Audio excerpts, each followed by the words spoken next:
আসসালামু আলাইকুম আরহামতুল্লাহি ওবারাকাতুহু। এ পর্বে আমাদের আলোচনা সূরা আল কাসাসের 29 থেকে 42 নং আয়াতের দ্বিতীয় পর্ব। আলহামদুলিল্লাহ আসসালাতু ওয়াসসালাম আলা রাসূলিল্লাহ ওয়া আলা আলিহি ওয়া সাহবিহি আজমাইন, আম্মা বাদ। আউযু বিল্লাহি মিনাশ শাইতানির রাজিম। বিসমিল্লাহির রহমানির রহিম। রব্বি ইশরাহ লি সাদরি ওয়া ইয়াসসির লি আমরি ওয়াহলুল উকদাতাম মিন লিসানি ইয়াফকাহু কাওলি। আয়াত 29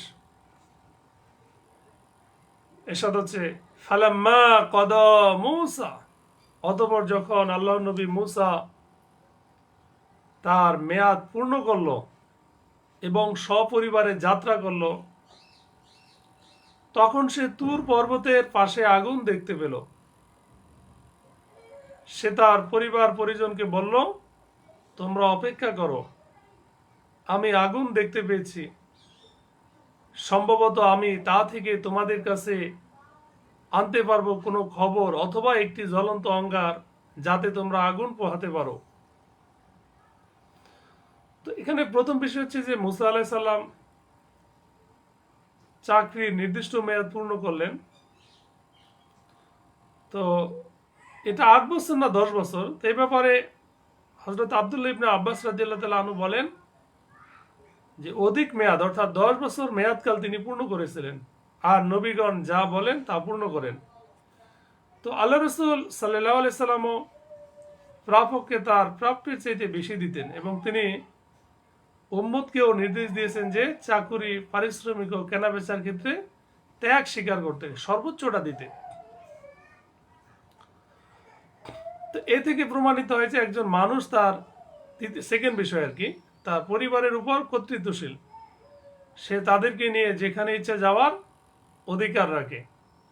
তো এই সফরে মুসা আলাইহিস সালাম তুর পাহাড়ের দিকে যাওয়া দেখে অনুমান করা যায় তিনি পরিবার পরিজন নিয়ে সম্ভবত মিশরের দিকে যেতে চাচ্ছিলেন, কারণ মাদায়েন থেকে মিশরের দিকে যে পথটি গেছে তুর পাহাড় তার উপর অবস্থিত।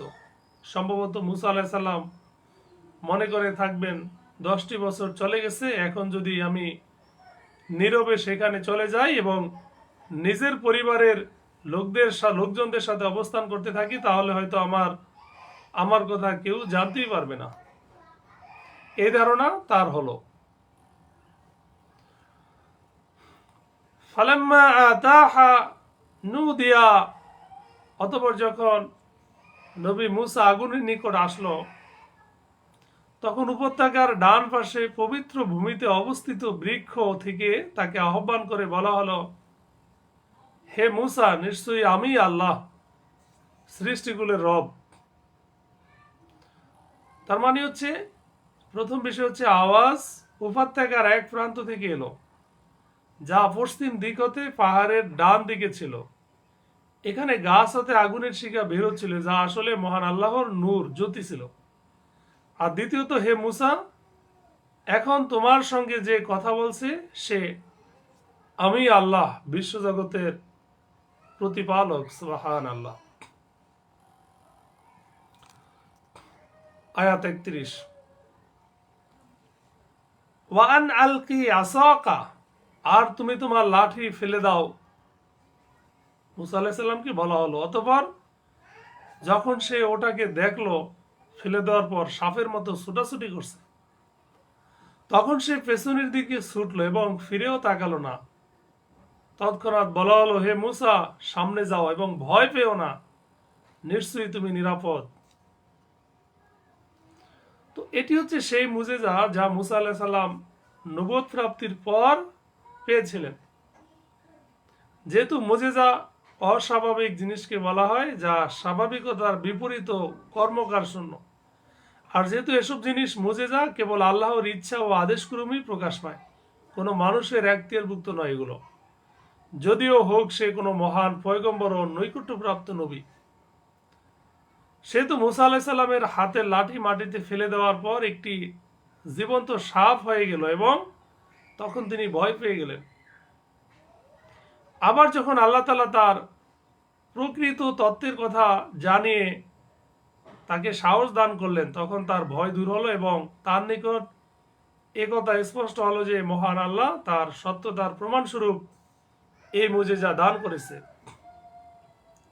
তাকে বলা হলো উসলুক ইয়াদাকা ফি জাইবিকা, যে তোমার হাত বগলে রাখো, এটা ত্রুটি মুক্ত অবস্থায় শুভ্রোজ্জ্বল হয়ে বেরিয়ে আসবে। আর ভয় থেকে রক্ষার জন্য তোমার হাত তোমার নিজের দিকে মিলাও, অতঃপর এই দুটো তোমার রবের পক্ষ থেকে দুটি প্রমাণ। কাদের জন্য? ফেরাউন ও তার পরিষদ বর্গের জন্য, নিশ্চয়ই তারা ফাসে কম। তো এখানে এই দুটি মুজেজা যখন মুসা আলাইহিস সালামকে দেখানোর কারণ হচ্ছে যে তাকে ফেরাউনের কাছে যে ভয়াবহ দায়িত্ব দিয়ে পাঠানো হচ্ছে, সেখানে তিনি একেবারে খালি হাতে তার মুখোমুখি হবেন না, বরং প্রচন্ড শক্তিশালী অস্ত্র নিয়ে যাবেন।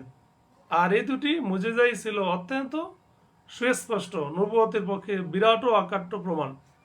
একটা হলো লাঠি নিক্ষেপে সাপও, আরেকটা হচ্ছে বগলে হাত দিলে শুভ্রোজ্জ্বল হওয়া।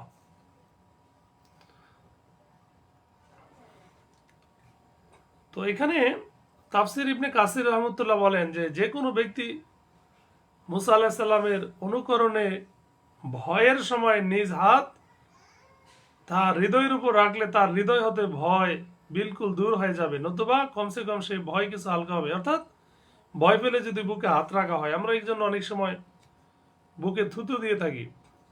মুসা আলাইহিস সালাম বলল, ক্বালা রব্বি ইন্নী ক্বাতালতু মিনহুম নাফসান, যে হে আমার রব, নিশ্চয়ই আমি তাদের এক ব্যক্তিকে হত্যা করেছি, তাই আমি আশঙ্কা করছি যে তারা আমাকে হত্যা করবে। অর্থাৎ এই ছিল সেই আশঙ্কা যা বাস্তবে মুসা আলাইহিস সালামের প্রাণে ছিল, কারণ তার হাতে এক কীর্তি খুন হয়ে গিয়েছিল। এজন্য মুসা আলাইহিস সালাম বলল, ওয়া আখিহি হারুন, আর আমার ভাই হারুন সে আমার চেয়ে স্পষ্টভাষী, তাই তাকে আমার সাথে সাহায্যকারী হিসাবে প্রেরণ করুন, সে আমাকে সমর্থন করবে। আমি আশঙ্কা করছি যে তারা আমাকে মিথ্যাবাদী বলবে। ইন্নী আখাফু আইয়ুকাযযিবুনে। তো এই আয়াত থেকে জানা গেল যে ওয়াজ ও প্রচার কার্যে ভাষার প্রাঞ্জলতা ও প্রশংসনীয় বর্ণনা ভঙ্গি কাম্য।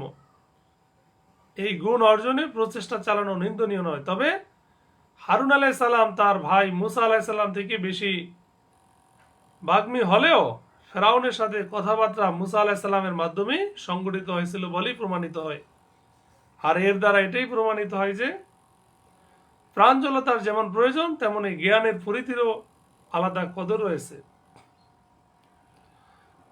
তো ইসরায়েলি বর্ণনা হতে যেটা জানা যায় যে মুসা আলাইহিস সালাম ছিলেন তোতলা, যার কারণ এই বলা হয়ে থাকে যে শিশু মুসার সামনে আগুনের অঙ্গার ও খেজুর অথবা মুক্তা রাখা হয়েছিল। তিনি আগুনের আঙ্গার তুলে মুখে পুরে নিয়েছিলেন, যার জন্য তার জিহ্বা পুড়ে গিয়েছিল। তো যাই হোক, এই ঘটনা এখানে আছে। আল্লাহ তাআলা বললেন, সানাশুদ্দু আদু দাকা, যে আমি তোমার ভাইয়ের মাধ্যমে তোমার বাহু শক্তিশালী করব এবং তোমাদের দুজনকে ক্ষমতা দান করব, ফলে তারা তোমাদের কাছে পৌঁছতে পারবে না। আমার নিদর্শনে বলি দ্বারা তোমরাও তোমাদের অনুসারীরা বিজয়ী হবে। সুবহানাল্লাহ। আল্লাহ তাআলা এই আশ্বাস দিয়েছেন। তাহলে এখান থেকে তিনটা বিষয়। প্রথম বিষয়, মুসা আলাইহিস সালামের দোয়া মঞ্জুর করা হলো, আর তার আশানুরূপ হারুন আলাইহিস সালামকেও নবুয়ত প্রদান করে তার সঙ্গী ও সহযোগী বানানো হলো। দ্বিতীয়ত, যে আল্লাহ বললেন যে আমি তোমাদের সুরক্ষা করব, ফেরাউন ও তার সাঙ্গপাঙ্গরা তোমাদের কোনোই ক্ষতি করতে পারবে না। তৃতীয়ত, যে বর্ণনাটা বিভিন্ন জায়গায় আসছে, ফালাম্মা জাআহুম মূসা বিআয়াতিনা বাইয়িনাতিন ক্বালু হাযা ইল্লা সিহরুম মুফতারান। অতঃপর আল্লাহর নবী মূসা যখন তাদের কাছে আমার সুস্পষ্ট নিদর্শনগুলো নিয়ে আসলো, তখন তারা বলল, এ তো মিথ্যা জাদু ছাড়া আর কিছুই নয়। নাউজুবিল্লাহ। এবং এরূপ কথা আমাদের পিতৃপুরুষদের মাঝেও শুনিনি।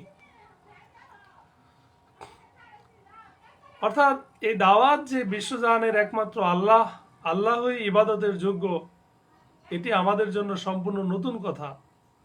আর এই কথা না আমরা শুনেছি আর না আমাদের বাপ দাদারা। তো মক্কার মুশরিকরাও আল্লাহ রসুল সম্পর্কে এটাই বলেছিল যে সে কি বহু উপাস্যের পরিবর্তে এক উপাস্য বানিয়ে নিয়েছে, এ তো এক আশ্চর্য ব্যাপার। আল্লাহ তাআলা আমাদের সঠিক বুঝ দান করুক। অকালা মুসা রব্বি আলামু, আর আল্লাহ নবী মুসা বলল, আমার রব সম্যক অবগত আছেন কে তার কাছ থেকে হেদায়েত নিয়ে এসেছে এবং আখিরাতে কার পরিণাম শুভ হবে, নিশ্চয়ই জালেমরা সফল হয় না। তার মানে হচ্ছে যে আমার রব আমার অবস্থা ভালোভাবেই জানেন। তিনি জানেন তার পক্ষ থেকে যাকে রাসূল নিযুক্ত করা হয়েছে সে কেমন লোক। পরিণামের ফয়সালা তারই হাতে রয়েছে। তিনি তোমাদের ও আমাদের মাঝে ফয়সালা করে দিবেন। তিনি জানেন কার জন্য তিনি আখিরাতের সুন্দর পরিণাম নির্দিষ্ট করে রেখেছেন। অকালা ফিরআউন ইয়া আইয়ুহাল মালাউ, এই দাওয়াতের পর ফিরআউন বলল, হে পরিষদ বর্গ, আমি ছাড়া তোমাদের কোনো ইলাহ আছে বলে আমি জানি না। অতএব হে হামান, আমার জন্য তুমি ইট পোড়াও, তারপর আমার জন্য একটি প্রাসাদ তৈরি করো, যাতে আমি নবী মুসার ইলাহকে দেখতে পাই। আর নিশ্চয়ই আমি মনে করি সে মিথ্যাবাদীদের অন্তর্ভুক্ত। নাউজুবিল্লাহ। তো এখান থেকে তিনটি বিষয়। প্রথম বিষয় যে মাটিকে পুড়িয়ে ইট তৈরি করো। হামান ছিল ফেরাউনের মন্ত্রী, পরামর্শদাতা ও তার রাজকার্যের দায়িত্বশীল ব্যক্তি। দ্বিতীয়ত, একটি উঁচু ও সুদৃঢ় প্রাসাদ তৈরি করো, যার উপর চড়ে আকাশে গিয়ে আমি দেখতে পারি যে সেখানে আমি ছাড়া অন্য কোনো রব আছে কিনা। নাউজুবিল্লাহ। তৃতীয়ত, যে মুসার দাবি সে আসমানে একজন রব রয়েছে, সে সারা বিশ্বের প্রতি পালন কর্তা, আমি তাকে এই দাবিতে মিথ্যাবাদী মনে করি। ওয়াস্তাকবারা হুয়া ওয়া জুনুদুহু ফিল আরদি, আর ফেরাউন ও তার সেনাবাহিনী অন্যায়ভাবে জমিনে অহংকার করেছিল এবং তারা মনে করেছিল যে তাদেরকে আমার নিকট ফিরিয়ে আনা হবে। অর্থাৎ এখানে পৃথিবী, জমিন বা দেশ বলতে মিশরকে বোঝানো হয়েছে, যেখানে ফেরাউন রাজত্ব করত। অহংকার অর্থ অকারণে না হোক নিজেকে বড় মনে করা, অর্থাৎ তার নিকট কোনো প্রমাণ ছিল না যার দ্বারা মুসা আলাইহিস সালামের প্রমাণ ও মুজিজাকে প্রত্যাখ্যান করতে পারত, কিন্তু সে অহংকার ও শত্রুতাবশত অস্বীকার করার রাস্তা অবলম্বন করল। ফাআখাযনাহু ওয়া জুনুদাহু, আল্লাহ বলেন, অতঃপর আমি তাকে ও তার সেনাবাহিনীকে পাকড়াও করলাম, তারপর তাদেরকে সমুদ্রে নিক্ষেপ করলাম। অতএব দেখো জালেমদের পরিণাম কি হয়েছে। ফানজুর কাইফা কানা আকিবাতুজ জালিমিন, অর্থাৎ যখন তার অবিশ্বাস ও অহংকার সীমা অতিক্রম করলো এবং কোনো ক্রমে ঈমান আনতে প্রস্তুত হলো না, তখন শেষ পর্যন্ত এক সকালে আমি তার সলিল সমাধি ঘটালাম। এই কথাটি আল্লাহ তাআলা এখানে বলেছেন।